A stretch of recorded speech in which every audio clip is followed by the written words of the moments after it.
If you find out about jury nullification, you will have to do it out here in the wide world where free speech can occasionally still happen. Unless, of course, it is determined that any defense of free speech is a prime indicator of white supremacy.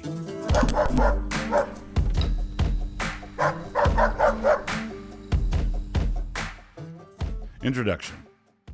A number of years ago, I had the privilege of serving as the foreman of a jury in a murder trial. That experience was, in varying degrees, inspiring, exasperating, and surreal. Despite all the corruptions that have crept into our system, and there are many, the system is still operational. It still functions. But it could function a lot more effectively if the people generally knew about the rights of juries. An informed populace means informed jury pools, and informed jury pools means informed juries. Incidentally, you might want to neglect to inform the judge about the fact that you have been quote-unquote informed, which you will be shortly, provided you keep reading. Trained legal professionals don't like informed juries. The surreal part. While we were cooling our heels in the jury pool, we were shown an inspirational video about the important role of juries in our legal system. And in a portion of that video, we were told that juries had performed a valiant service in our fight for independence from Great Britain in the War for Independence. The sentiment they were trying to elicit in that part was yay for juries. This historical datum was quite true, but they didn't tell us why or how juries managed to do this, which I will come back to in a minute. And then, after the jury was selected, the judge informed us in no uncertain terms that we were obligated to do exactly as we were told, we were to follow his instructions to the letter, and that we did not get to think for ourselves. Our assigned task was profoundly simple and binary. It all came down to a red button, green button choice. Guilty or not, reasonable doubt or not. Not only so, but we were to make this determination with a set of artificial blinkers on, not allowing ourselves to think of certain other things. So what we had there in the space of just a few days was a legal system that presented us with a flat contradiction. We were to be inspired by the example of American juries in the run-up to the War for Independence, but under no circumstances were we to allow that inspiration to lead us into following their example in any way. Because, if the truth on all this were to come out, those juries of yore were the sorts of juries that did not do exactly what the judges wanted them to do, and I see that I shall have to explain a bit more. The principle. The principle I'm arguing for is called jury nullification. What it means is this. When a defendant is brought to trial, the jury is, in effect, sitting in judgment on both the defendant and the law itself. Now, in the case where I was serving, this was a moot point because there is no legitimate objection to be raised against the laws against murder. Those laws are fine. But let's imagine something different, some screwball law that makes no sense, or a law that is legitimate but the penalty is draconian. Not guilty, in those circumstances, would be a fully appropriate verdict, even if the defendant, quote-unquote, did it. Or suppose there's been prosecutorial misconduct. Say a peeved prosecutor is throwing the book at her ex-boyfriend for jaywalking, and we can all see that something is amiss. He takes the stand in his own defense, and when she cross-examines him, we all start looking at each other sideways. Did you or did you not say that you would love me forever and a day? It would be the jury's duty to return a verdict of not guilty, even if there had been 15 witnesses who saw him jaywalk and footage from 3 surveillance cameras to confirm it. But the judge, representing a legal system that does not want juries throwing any sand into any of their gears, is going to tell the jury that their only task is to determine whether or not the defendant did, beyond a reasonable doubt, commit the offense he was charged with. If he did, then the jury is obligated to find him guilty. The fact that they might object to the law itself is something that, says he, they must set aside. They must ignore that part. And I'm saying that they must not set it aside. That is the crux of the issue. Not only do they not have to set it aside, they have an obligation of conscience not to do so. Those juries of yore.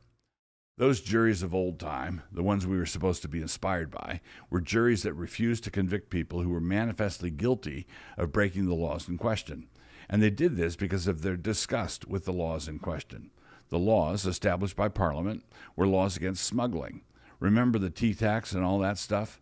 The Americans believed that the taxes and tariffs being imposed on them by Parliament were illegitimate, because they were, but that's an argument for another place and time, and so smugglers would then do their thing to get around the illegitimate burden that such taxes and tariffs imposed.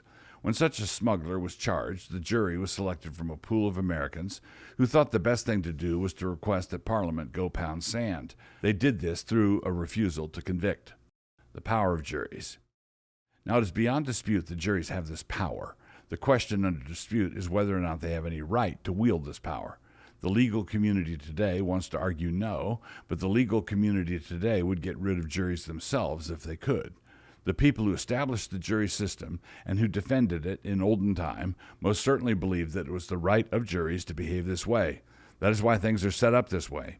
The first Chief Justice of the Supreme Court, John Jay, instructed jurors that they had the right to take upon themselves the task of judging both the facts and the law. In 1805, one of the charges in Samuel Chase's impeachment trial was that he had refused to allow an attorney to include mentioning the right of jury nullification in his argument to the jury.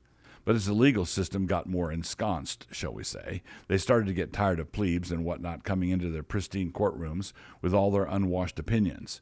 So in 1895, the Supreme Court upheld a conviction, 7-2, in a case where a judge had disallowed informing the jury of their right to nullify. Nevertheless, the power to nullify is still there, and all that needs to happen is for juries to pick it up. Because of the double jeopardy clause in the Constitution, once a jury returns a verdict of not guilty, there's not a blessed thing anybody can do about it. A qualifier. Juries are comprised of men and women who are sinners, and so it should not be assumed that they will automatically advance the cause of righteousness. Jury nullification is a power that could be used to acquit meth dealers and child pornographers.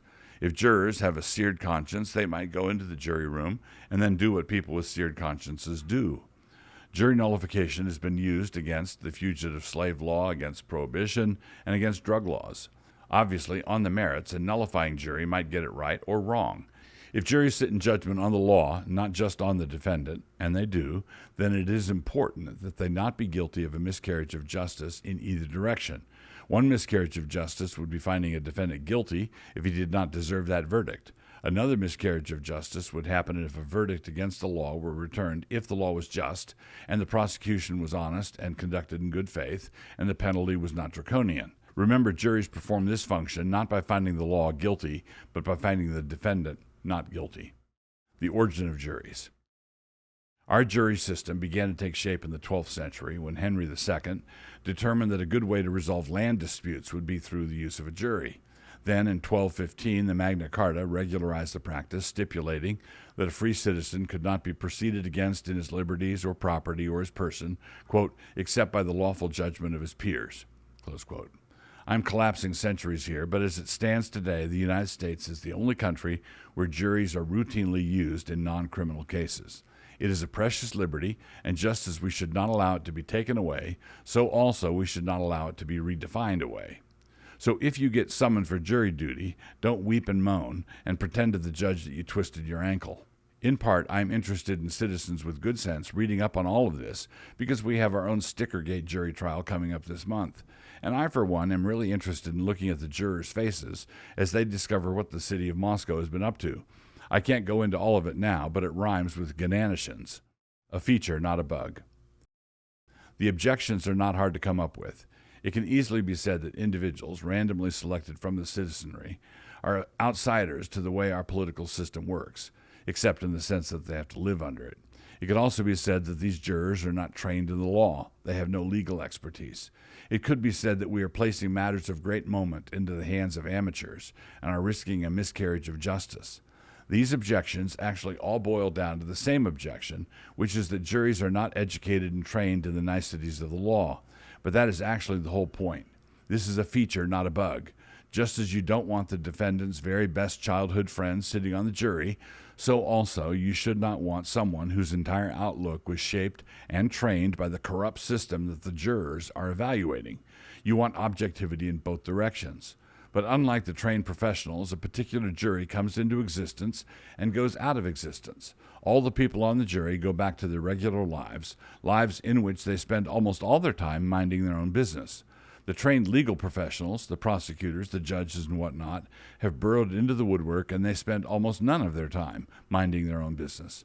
That means that when they are guilty of perpetrating a miscarriage of justice, it is likely to be something that happens more than once. It is likely to keep on happening. Their ideas of what justice should look like become systemic and with no check. And we live in a time when we should want the brakes to work on absolutely every established institution. A jury has a great deal of power within their assigned scope. Juries are the brakes. When a jury is impaneled, that jury is absolutely in charge of the guilty, not guilty determination. Thus, it is not surprising that all the trained legal professionals, saddled with this monstrosity from the 13th century, want to do all they can to massage, coax, wheedle, manage, and mislead the jurors. And that is exactly what they do. And a big part of this is a refusal to explain the rights of a jury to the jury. We explain the rights of a defendant to the defendant, but the cohort of legal professionals have circled the wagons in defense of their perks. So you will not find out about the rights of juries in a courtroom. You should, but you won't. If you find out about jury nullification, you will have to do it out here in the wide world where free speech can occasionally still happen.